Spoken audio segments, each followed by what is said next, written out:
Já, gott kvöld. Það komið að rauðaborðinu hér á Samstöðinni þegar að það 50. 16. apríl. Ég heiti Marja Lilja og með mér Björn Þorláksson, samstarfsfélagi minn. Komdu sæl. Komdu sæl, blessa. Já, það alls konar í fréttum. Við vorum svona aðeins á hundavaði hérna yfir þetta helsta áður en við byrjuðum. En vorum svolítið sammála það að það væri ekkert voðalega skemmtilegt í fréttum. Nei. Við vissum samt ekki alveg hvort það væri bara við sem værim ekki í stuði. Já, einmitt. Eða hvort fréttadagurinn væri í engu stuði. Já, einmitt. En það svona... Það ekkert sem hefur svona skekið íslenskt samfélag í dag. Nei, það aldeilis ekki og já, það tekist á þinginu ekki neitt, það verið reist. Já, ekki neitt, ég samanlega. Mörg orð og háa lítið. Já, þessi flokkur fólksins nú svona aðeins líka á milli tannan og fólki. Já, það helst að þau sé að halda smá fúti í þessu. Já. Það breytingar á einkunnagjöf ekki í vinnslu hjá MMS eina fyrirsögnum dagsins. Einmitt. Það miðstöð menntunar skólaþjónustu sem hefur ekki verið falið að útfæra eða einlega breytingar á einkunnagjöf í grunnskólum þrátt fyrir yfirlýsingar Ingu Sæland í gær. Að þetta væri hið flóknasta system þá gott, sæmilegt og ágætt og svo það hvað það? A, B og C og D og F. Já, sko, þau bæði með bókstafi, tölur og liti, þá þarf nú kannski eitthvað að gera. Ég veit ekki, ég náttúrulega, ég veit ekki alveg, þú veist, ég kannski ekki mikið nefnt að setja mig inn í þetta, en ég get ekki sagt að þetta sé ofboðslega flókið og ég meina hvaða máli skiptir þetta svona í samhenginu. Ég veit þetta bara einhver mælikvarði fyrir kennara og yfirvöld til þess að kanna hvar börn raunverulega stödd, þú veist, og ég meina þá geta þau bara leikið sér með hvar það sem en skiptir þetta máli? Ég held ekki, ég held að stjórnsýslulega sé þetta aðalega áhugavert. Hefur ráðherra í dag árið 2026 umboð og rétt til að taka ákvarðanir inn í menntakerfinu eins og Inga Sæland og hana langar til þess að gera það eða þurfa alla breytingar alltaf að fara í gegnum starfsfólkið, embættismannakerfið. Mér stæla svo spurning sem áhugaverðust þessa dagana. Eru ráðherrar í raun orðnir valdlausir í svona ákvörðunum vegna fyrirferðar embættismannakerfisins og starfsmannana eða hafa ráðherrar ennþá völd til þess að taka stórar ákvörðanir og þurfa þá bara starfsmenn að láta þær yfir sig ganga eða eðlilegt að þeir væli eins mikið eins og kennarar gera núna því þeir væla alveg svakalega. Og ég ekkert viss að það séu einhverjir svona bara góðir gæjar og skúrkar í þessari deilu. Ég held að það séu bara allir sem geti kannski tekið eitthvað aðeins til sín af því að allir geti gert betur. Og það kannski að öðru það sorgleg frétt. Rúf segir frá því að lögregla hafi að minnsta kosti 10 skipti á liðnu ári vitjað fólks sem hafi verið dáið í langa stund og enginn hafi vitið þess. Þetta svona svolítið sorglegt en svona ákveðin vitnisburður hversu einangrað fólk getur orðið og hversu, ég veit ekki, svona rofið samfélag við verðumst ætla að vera. Þetta mikið umhugsunarefni einmanaleikinn og þetta rof, félagslega rof sem þú nefnir. Við höfum mjög margt að hugsa hvernig við höfum komið fram við gamalt fólk, hvernig við stofnunarvæðum efsta æviskeið að við erum ekki að heimsækja hvert annað, við erum ekki að líta hvert með öðru. Það svona liggur við að maður langi til þess að vera bara ítölsk, risastór kaþólsk fjölskylda með öllum kynslóðum undir sama þakki allt frá ungbarninu og upp í langömmuna og langafan. Ég alveg sammála því að þessi frétt sem hún nefnir, hún er svona tækifæri til þess að við hugsum okkar gang. Svolítið, já. Og það nefnt þarna í sömu frétt að í Fossvoginum sem svona ákveðin endastöð þá talaði að það sé svona önnur birtingamynd þessa að þar svona hlaðast upp ósótt duftker lík séu geymd lengur en áður í líkhúsinu og það sé alla jafna yfirfullt af fólki sem enginn þykist kannast við. og þetta er mér þykir þetta eiginlega svona stórfrétt að við séum komin á þennan stað að við getum ekki einhvern veginn sinnt nágrannum okkar eða öldruðum mættingum eða veikum eða hvernig sem það er. Já, við ættum nú kannski bara að vera að tala um eitthvað stuð og disko og helgina framöndan af því það er þó komið 50 dagur. Já. En sko, ef við höldum áfram að ræða það sem er svolítið svona dimmt, þá hefur líka verið eina fréttum dagsins sú saga sem við sögðum hér við Samstöðina. Já, það er rétt. Á Samstöðinni í gærkvöld Jóhannu Völu Höskuldsdóttur, listakonu, sem var handtekinn ásamt föður sínum og bræðrum eftir að hafa setið banalegu yfir móður sinni. Hún ræddi þetta við Ásdísi Olsen í gær af því að lögreglu grunaði að það væri aðstandendur hinnar langveiku móður sem að vildi svipta sig sjálf lífi og yfirgefa þennan heim. Lögregluna grunaði að viðstaddir aðstandendur nánustu væri að fremja lögbrot með því að gera ekki allt sem að þeir gætu til að bjarga lífennar. Og þetta er náttúrulega þessi frétt, margir fjölmiðlar hafa fjallað um þetta viðtal. Ásdísar Olsen hjá okkur í gærkvöld. Þetta er ótrúlega staða að vera í. Hún talar um þetta, að hún hafi nýverið verið greind með þreytusjúkdóm, ME, sem að mætti líklegast að rekja til þessa áfalls að hafa verið fangelsaðir svona í kjölfar þess að mamma manns deyr. Já, við getum kallað það double blow. Já, ég myndi segja það. Já, þetta er ömurlegt mál en mér sýnir strax vera komin svona einhver jákvæð umræða frumvörp dánaraðstoð og svona og hvort við þurfum ekki aðeins að hugsa þessi mál betur. Já, við erum aðeins rætt dánaraðstoðina við þetta borð. Já. Og það er ljóst að við erum eftir á að mörgu leyti. Já, þannig að þótt blaðamennskan sé viðkvæm og brothætt og þetta sé erfitt mál að fjalla þá vonum við að koma eitthvað gott út úr þessu. Einmitt. Það er svo sem í Íran, ég get þú sagt fréttir þaðan.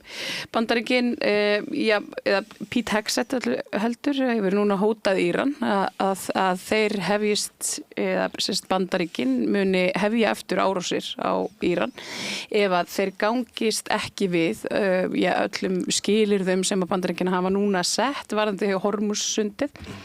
Þetta er svona, þetta er bara bein hótun og þannig að við erum aftur einhvern veginn komin á 0 punkt. Já, endalausu vandræðagangur Bandaríkjaforseta. Endalausu vandræðagangur Bandaríkjaforseta. Það er ótrúlegt að okkur sem alþjóðasamfélagi skulle bara vera boðið upp á þennan mann einhvern veginn bara í framsætinu. Já, en það var gaman að heyra Óla Harðar stjórnmálafræðing lýsaði yfir rauðaborðið í gærkvöld að með því að fara í vonlausan slag sem hann hlýtur að tapa við páan að það geti verið svona loka holskeflan sem að skili sem taki fylgi frá honum í hans heima héraði innan Bandaríkjanna. Já, herðu, sástu hvernig íransk stjórnvöld brugðust við þessu? Þau byrjuðu á að senda páfanum bara opið bréf fordæma þessi meðferð á Jesú sem að sé spámaður og þar leðandi mjög helg vera í Kóraninum líka og hann megi bara alls ekki leggja svona hvað var að segja, nafn drottins við hekuma, þetta er svona, þetta jaðrar við það. En að búa til skrýpamyndir að sjálfur sér sem í líki Jesú.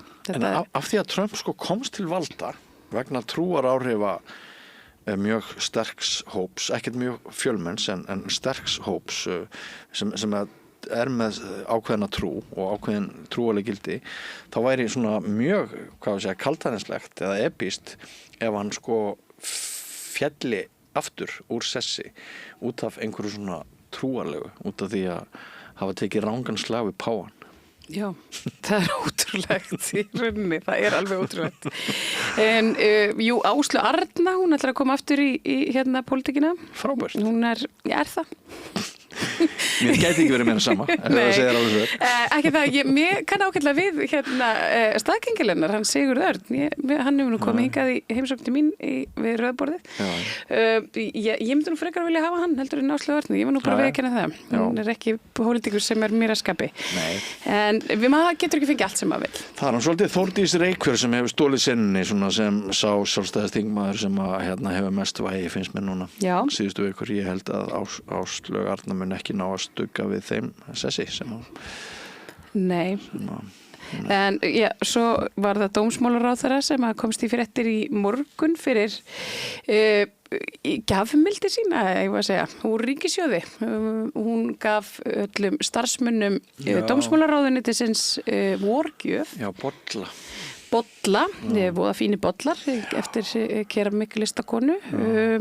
Bollarnir, ég meina, þetta er eitthvað svona tækifærisgjöf, ég veit ekki alveg, ég hef aldrei heyrt vorgjafir áður. Ég hef heyrt sumagjöf, vissulega, sumdagi fyrst það.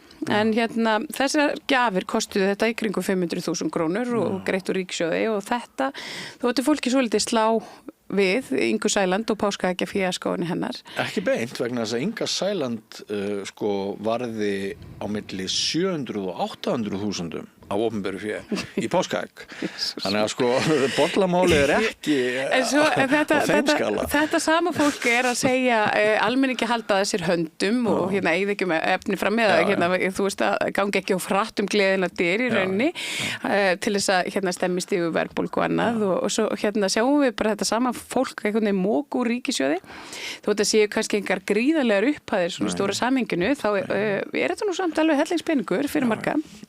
Tvær þjóðir í einu landi og allt það. Allt það, akkurat. Ég veit ekki hvort þú fylgdist með því það var Coachella, tónlistaháttíðin var helgina, liðina helgi í Bandaríkjunum, hún er fyrir utan Los Angeles í Kaliforníu fylki. Þetta er svona hipstera festival svolítið, en það var eitt sem að vakti mikla athygli og það var Justin Bieber, hann satt einn á sviði með mikrofónin og tölvuna sína og hann var að streyma af YouTube bara fyrir aftan og svona syngja með sjálfum sér. Ég veit ekki hvort þú hefur fylgst með þessu, en þetta vakti náttúrulega mikið umtal. Svona hversugni óskömmum, þú veist, var hann búin að missa allan metnað og að allar hinar stórstjörnurnar voru með alveg svona flugeldasýningar og margir miljardar sem fóru í þeirra sjóð. En þá, sem sagt, svona ástæðan fyrir hann gerir þetta svona er að hann missti öll útgáfuréttindi sín í hendurnar á einhverjum svona útgáfurisa. Þannig að hann gat farið svona á svig við reglurnar með því að varpa YouTube-vídeóum fyrir aftan sig og syngja bara með. Og það er svona annað svona sniðugt twist sem að varð á þessum atburði. Það er að hann svona snerti hjartað í ansi mörgum þegar hann er að syngja með 13 ára gamla sjálfum sér upp á sviði og það var svona, ég veit ekki, ég mælu með því að fólk fletti þessu upp og sjá hann að tala við sitt innra barn í rauninni. Þetta er nokkra vasaklúta moment. Þetta er ekki einn sem gerði fjaðrárgljúfur heimsþekkt og er talin vera ábyrgur fyrir hundruðum, bara líkum með að segja milljónum ferðamanna. Justin Bieber. Justin Bieber. Þetta var svona óvænt. Ég hef ekki verið mikill belieber eins og sagt það en þetta var svolítið fallegt moment og það er svolítið punk í þessu. Ég fílaði þetta. Þetta var svolítið svona fingurinn svona sticking it to the man og hann var bara svona sín okkur hann var bara að hreyfa við okkur hérna. Ég er mjög ánægð með þetta. En þátturinn í kvöld, það er nú margt á boðstólnum. Hérna ætlum við að slúta kvöldinu með tónlistafólki í menntaskólanum í tónlist. Það er rétt, það eru bara ansi margir sem þessi hátt í 40 ungir nemendur sem upplifa það að fá hörpu til sem sem tónlistarvettfang. Flestir læra einhver hljóðfæri en einhverjir söngvarar. Það er sem sagt uppskeruhátíð eða útskriftartónleikar menntaskóla í tónlist og þau koma undir lok þáttarins kennari einn, Birna Hallgrímsdóttir, píanókennari og svo 3 skemmtilegir nemendur, gríðarlega efnilegir og kraftmiklir og sérmerandi nemendur. Theodóra Sæmundsdóttir söngkona, Freyja Sigríðardóttir básunuleikari og Ásgeir Helgi Ásgeirsson gítarleikari og þau ræða mig þennan áfanga, sigrana að baki og framtíðina og mjög gaman að svona finna kraftin sem í þeim. Ég segi það alltaf fyrir hverja unga mannesku sem ákveður að verða listamaður, ég þakka fyrir. Bara takk fyrir. Já. Að vera til í þetta. Já, einmitt, að vera til í þessari gráu veröld. Já, akkurat. En þú ætlar að fara svona úr framtíðin og æskunni yfir í þú ætlar að byrja í öldruninni og fara svo í æskuna, það að segja, en á undan unga fólkinu verður. Það getur verið skammt stóra högg á milli. Já. Eins og við sjáum í þættinum því að Berglind Indriðadóttir iðjuþjálfi ætlar einmitt að ræða farsæla öldrun líka í samtali við mig. Og hún skrifaði ansi góða grein sem vakti töluverða athygli á Vísi daginn og hún svolítið að leggja út af sýnileika öldrunar. Sástu myndina þarna sem var sýnd í sjónvarpinu páskana? Nei, ég er með hana merta svona inn á sarpinum, ég á eftir að horfa hana. Ég sá megnið af henni og það var áhugavert einmitt að sjá bara svona skorpið hold hrukkur í löngum myndskeiðum og fylgjast með fólki sem svona einhverju leyti kannski komið út úr heiminum. Mér finnst sjálfum þessi mynd alveg frábær. En hún sannarlega að færa okkur heim sem að við vorum að ræða það fyrr áðan að hvernig við værum búin að útvista dauðanum, öldruðu fólki, stofnanavæða, þetta allt saman, við viljum ekki sjá þetta. Við ætlum að ræða þetta, ég og þessi ágæti iðjuþjálfari, hvar við stöndum og hvernig við getum svona kannski sveikt af leið. Og þú ert með þríleik í lok þáttar. Jú, það rétt. Það reynsluboltarnir. Já. Sá ágæti þáttur sem ég held að Sigurjón Magnús hafi nú verið fyrstur með. Já. Það sem konseptið það að við tölum við fáum gesti sem eru svona allir komnir af fermingaraldri, getum við sagt. Bara menn sem að búa yfir árum og reynslu og þekkingu til þess að tala málin. Við komum Páll Valur Björnsson, skólamaður og fyrirhundi þingmaður og Gísli Tryggvason, lögmaður og Guðmundur Andri Tórsson, rithöfundur, já hann reyndar einnig fyrirhundi þingmaður og ræða fréttir líðandi stundar, ekki síst sveitstjórnarkosningarnar framundan ESB-málið flokkfólksins, fokkfólksins og fleira. Þannig að já, bara mjög skemmtilega. Það nægu taka, svo sem. Já, akkurat. Þú nefnir Sméð, hann var hjá okkur í dag og ræddi við hann Einar Sveinbjörnsson veðurfræðing sem að vara við fyrirhugaðri byggð á Norðurnesinu og Álftanesi. Hann dregur hann ræðir 30 ára gamla frétt þar sem sagt frá því að þetta bara hreinlega hvarf þetta Norðurnes bara vegna flóða og hann ræðir þessa flóðahættu og svona þessa skammsýni í verktakaræðinu að ætla að fara að byggja þarna á svæði sem að mun að öllu líkindum á einhverjum tímapunkti verða undir sjó í lengri eða skemmri tíma. Peningöflin að hafa skynsemi undir. Akkurat.